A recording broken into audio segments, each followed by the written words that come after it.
Hi, I'm Laura, Omniyogagirl, and today I'm going to be showing you 3 ways to work with Camel Pose or Ustrasana. So I think Camel Pose is a really important back bend. It can be quite a deep back bend in its fullest expression. So I'm going to show you 3 different ways that you can work towards improving and increasing your flexibility in this bend. So Camel pose really opens up the whole of the front of the body. And I think it's really useful to think about stretching the hip flexors, opening the chest, stretching the abdomen, and there's also a bit of a shoulder stretch in there as well. So when we go into camel pose, it's really important to focus on the alignments. So you get a nice healthy back bend in whichever variation you choose to work with. I think it really helps to set up good alignment for more advanced back bends, or really for pretty much any back bend that you might want to work with. Okay, so we'll get started with option 1. Okay, so for option 1, we're going to come into a supported camel pose. So we want the knees to be hip width apart, and we want to stack the hips on top of the knees so the thighs are kind of perpendicular with the mat.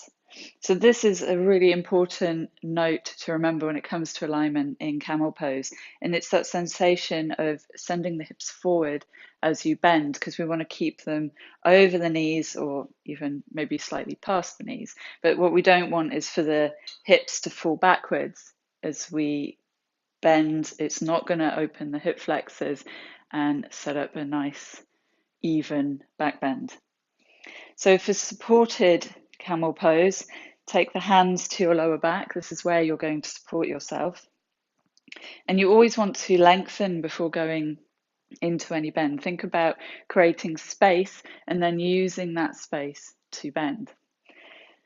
So inhale and kind of stretch upwards, create lots of space between all the vertebrae, and then exhale, send the hips forward, keep the belly pulled in.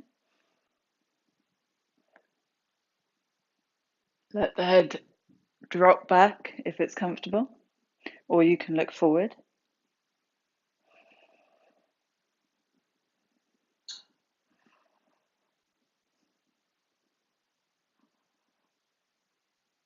And inhale, coming back up, nice and slowly. It's really hard to talk like that and not sound like you're being strangled. So in that supported bend, we're using the hands to kind of help us have a focus on sending the hips forward as well as to support ourselves. Again, think about creating that space, send the hips forward, and breathe into the bend. Make sure that you're kind of trying to keep the breathing nice and relaxed and nice and soft. So if that feels okay, then we can go into option 2. So for option 2, the setup with the knees is the same, hip width apart. But this time we're going to tuck the toes under, just to lift the heels up a little bit, because we're going to drop back and take hold of the heels and then work into the bend. So you could take one heel at a time, or you can take both hands back at the same time. Again, send those hips forward, take hold of the heels, push the hips forward more, create space, and bend backwards. So try and keep lifting the chest. Send the hips forward a little bit more, perhaps.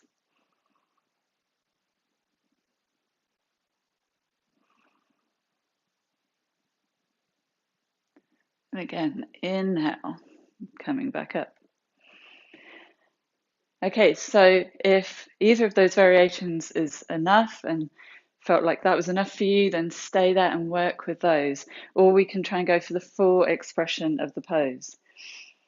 So again, knees hip width. And we want to think a little bit about internally rotating the thighs. It's kind of like we're engaging the inner thighs just to support ourselves. Send the tailbone down, give that lower back lots of space, and kind of thinking about extending through the lower back, up through the middle back, and up through the cervical spine as well.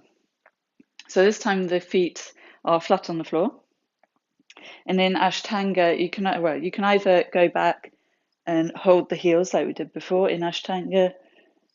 The palms are flat on the soles of the feet with the fingers pointing towards the toes. So again, you can go back one hand at a time or drop back with both hands. So I'm going to show you that last variation. Again, inhale, create length, lots of space, lift the chest up. Exhale, hips forward and drop back. Then come into the bend, push the hips forward more. Internally rotate the shoulders, support the neck.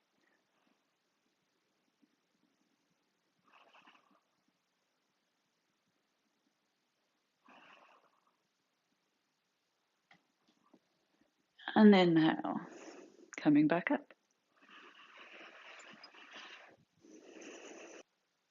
In our everyday lives, we spend an awful lot of time kind of folding forward, hunching over phones, books, etc.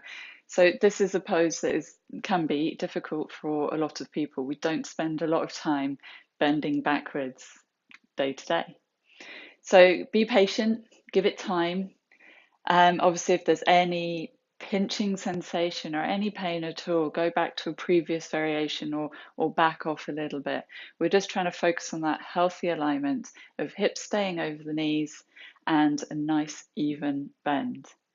Camel posing helps to increase the circulation. Obviously, it'll increase flexibility in the spine. As I said before, it also stretches the hip flexors and opens the chest.